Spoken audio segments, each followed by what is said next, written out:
नहीं सहेंगे, नहीं सहेंगे। मेहनत कर जब जागेंगे, लुटेरे भागेंगे। मेहनत कर जब जागेंगे, लुटेरे भागेंगे।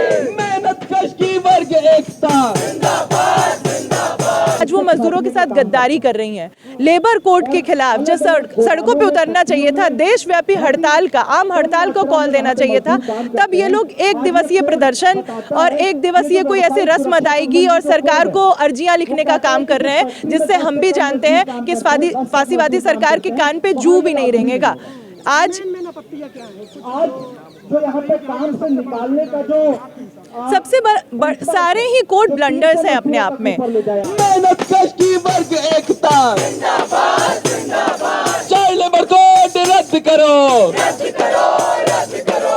इनकलाब जिंदाबाद, जिंदाबाद, जिंदाबाद। सैलरी तो पहले से तय थी ना, 18,000 रुपए मिनिमम वेज तय है। आप एक सर्वे करा लो दिल्ली के तमाम इंडस्ट्रियल इलाकों में और आप मुझे उस सर्वे का रिपोर्ट दे दें। हम लोग खुद अलग अलग इंडस्ट्रियल एरिया में काम करते हैं, वहाँ वर्कर्स को ऑर्गेनाइज कर रहे हैं। हम जानते हैं किसी भी वर्कर को 18,000 रुपए नहीं मिलते। 8 से 10,000 बमुश्किल 12,000 रुपए में लोग अपने पूरे परिवार का भरण पोषण करने के लिए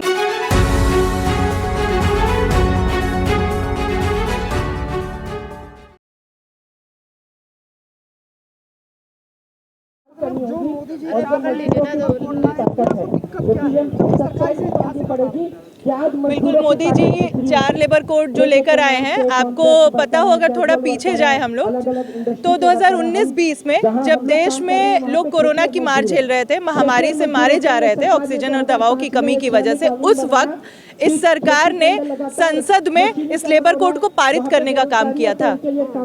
आपने पूछा नहीं उनसे क्यों किया था? वो इसलिए किया था क्योंकि इस लेबर कोड की असलियत जानने के बाद लोग सड़कों पे ना उतर पाए, इसलिए चुप चुपा के इसको ऐसे वक्त में पास कर दो जब लोग मर रहे हैं, है ना, जब महामारी से बीमारी से मर रहे हैं। और खुद मोदी जी और खुद सेंट्रल गवर्नमेंट ये बात कह रही है कि 4 लेबर कोड जो है वो ईज ऑफ डूइंग बिजनेस यानी कारोबार की आसानी के लिए बनाया गया है। तो कारोबार की आसानी किसके लिए? कारोबारियों के लिए ना, पूंजीपतियों के लिए, मालिकों के लिए। कारोबार की आसानी मजदूरों के लिए तो नहीं होगी, क्योंकि मजदूर कारोबार तो नहीं करते हैं ना, मजदूर तो अपनी हड्डियां, अपनी जिंदगी गला देते हैं फैक्ट्रियों में।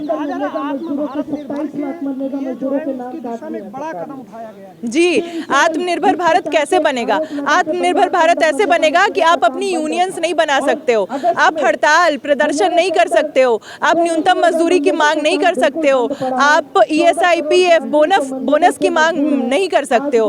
4 लेबर कोड जिसको मोदी जी बता रहे हैं कि ये देश के विकास में काम आएगा, उसके तहत ठेका प्रथा को कानूनी रूप दे दिया गया है। तो ऐसे बनेगा भारत आत्मनिर्भर कि जब जी चाहे आप लोगों को रखो और जब जी चाहे निकाल दो। वैसे पहले भी अगर हम देखें तो जो 44 श्रम कानून थे वो लागू नहीं होते थे। तमाम इंडस्ट्रियल एरियाज में हम जा करके देख ले तो किसी मजदूर को मिनिमम वेज नहीं मिलता था, ESIPF पेंशन नहीं मिलता था।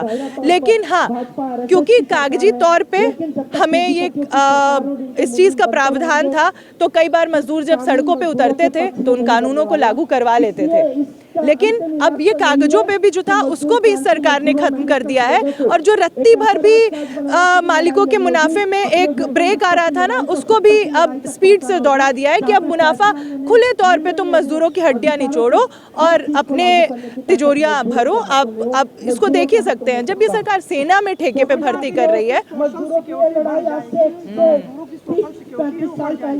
सोशल सिक्योरिटी कैसे बढ़ेगी? आप ESI खत्म कर रहे हो, आप PF की व्यवस्था, आप पेंशन की व्यवस्था, आप ग्रेचुटी की व्यवस्था खत्म कर रहे हो। अगर किसी फैक्ट्री में मालिक ESIPF ग्रेचुटी नहीं देता है मजदूरों को, तो वो कानूनी तौर पे सही होगा, उसके लिए मजदूर आवाज नहीं उठा सकते हैं। और मजदूरों को आवाज उठाने के लिए ना 2 महीना पहले अपने मैनेजमेंट को, अपने मालिक को बताना पड़ेगा। तो आप खुद सोचो, आप एक तरफ ठेका प्रथा लागू कर रहे हो और आप बोल रहे हो कि आप प्रदर्शन करने से 2 महीने पहले हमें बताओ। तो कौन सा मालिक, हम अगर बताते हैं 2 महीने पहले तो हमें रखेगा काम पे? वो तुरंत काम से निकालेगा और बोलेगा ठेका प्रथा कानूनी है, इतने दिन के लिए तुम थे, वापस जाओ, हम दूसरे मजदूरों को रख लें। ले ऑफ, छटनी, इन सबको कानूनी रूप दे दिया गया है। किसी फैक्ट्री में 300 मजदूर है, मालिकों को पूछना नहीं पड़ेगा सरकार से छटनी करने से पहले, वो किसी भी वक्त छटनी कर सकते हैं। तो आप खुद समझ लीजिए कि इससे किसको फायदा मिलेगा।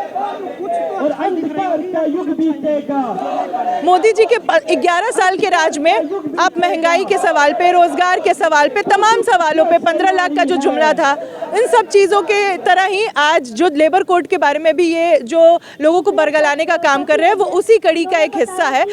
जैसे 2 करोड़ रोजगार लोगों को मिल गया, जैसे झुग्गी के बदले पक्का मकान लोगों को मिल गया, जैसे अस्पतालों की इलाज की व्यवस्था बेहतर हो गई ना, ठीक उसी तरीके से ये लेबर कोड भी जो लेकर आए हैं और जिसके ये ढोल पीट रहे हैं कि ये आत्मनिर्भर बनेगा और इससे लोगों की स्थिति सुधरेगी, तो इससे मजदूरों, मेहनतकशों की स्थिति में तो कोई सुधार नहीं आने वाला है। इनके लिए फिर से ये एक जुमला, एक झूठ है। इससे अगर कुछ बदलेगा तो अंबानी अडानी की स्थिति बदलेगी। और अब जाहिर सी बात है, क्योंकि अंबानी अडानी ने ही 2014 में मोदी सरकार के ऊपर हजारों करोड़ रुपए इनके प्रचार पे यूं ही तो नहीं खर्च किए थे ना। इन्होंने खर्च इसलिए ही किया था ताकि लेबर कोड जैसे कानून लाएं और इनके मुनाफे का आखिरी भी जो रोरा है ना, उसको हटा दें, और मोदी ने वही काम किया है। लेबर कोड है, उसके अलग-अलग पहलुओं पर बात रखी। आगे हम देश भर में मजदूरों, मेहनतकशों को एकजुट और संगठित करने वाले हैं, क्योंकि हम देख सकते हैं इस वक्त जो सीपीआई, सीपीएम जैसी भी पार्टियां हैं जो खुद को बताती हैं वो मजदूरों के लिए काम करती हैं, उनकी यूनियनें हैं मजदूरों के बीच, असल में आज वो मजदूरों के साथ गद्दारी कर रही हैं। लेबर कोड के खिलाफ जो सड़कों पे उतरना चाहिए था, देशव्यापी हड़ताल का, आम हड़ताल को कॉल देना चाहिए था, तब ये लोग 1 दिवसीय प्रदर्शन और 1 दिवसीय कोई ऐसे रस्म अदायगी और सरकार को अर्जियां लिखने का काम कर रहे हैं, जिससे हम भी जानते हैं कि इस फांसीवादी सरकार के कान पे जू भी नहीं रेंगेगा। आज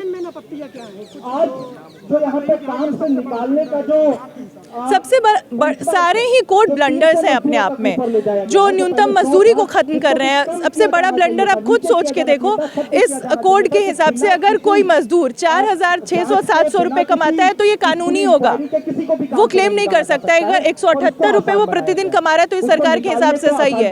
अब आप खुद सोचो, यहाँ पे खड़ा कोई भी व्यक्ति मुझे बता दे कि 4,700 रुपए में क्या कोई परिवार अपना महीने का खर्च, अपना राशन ही क्या ठीक से चला सकता है?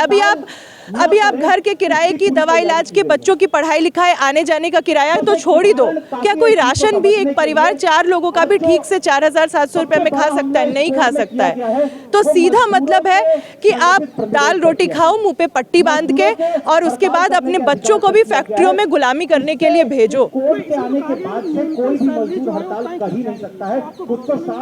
भरोसा न्यूनतम सैलरी तो पहले से तय थी ना, 18,000 रुपए मिनिमम वेज तय है। आप एक सर्वे करा लो दिल्ली के तमाम इंडस्ट्रियल इलाकों में, और आप मुझे उस सर्वे का रिपोर्ट दे दें। हम लोग खुद अलग अलग इंडस्ट्रियल एरिया में काम करते हैं, वहाँ वर्कर्स को ऑर्गेनाइज कर रहे हैं। हम जानते हैं किसी भी वर्कर को 18,000 रुपए नहीं मिलते, 8 से 10,000, बमुश्किल 12,000 रुपए में लोग अपने पूरे परिवार का भरण पोषण करने के लिए मजबूर है। महिलाओं को तो उससे भी कहीं कम मजदूरी पे काम करना पड़ता है। तो स्थिति ये है। तो पहले से ही जो कानून थे वो भी निष्प्रभावी थे, उसका भी फायदा लोगों को नहीं मिल रहा था। तो आपको क्या लगता है कि अब ये 4 लेबर कोड का फायदा मिलेगा? कतई नहीं मिलेगा, उल्टा ये उनके अधिकारों को पूरी तरीके से खत्म करने का काम कर रहा है। मेहनत कर जब जागेंगे, मेहनत कर जब जागेंगे, मेहनत कश की वर्ग एकता, मेहनत कश की वर्ग एकता, चाइल्ड लेबर कोड रद्द करो,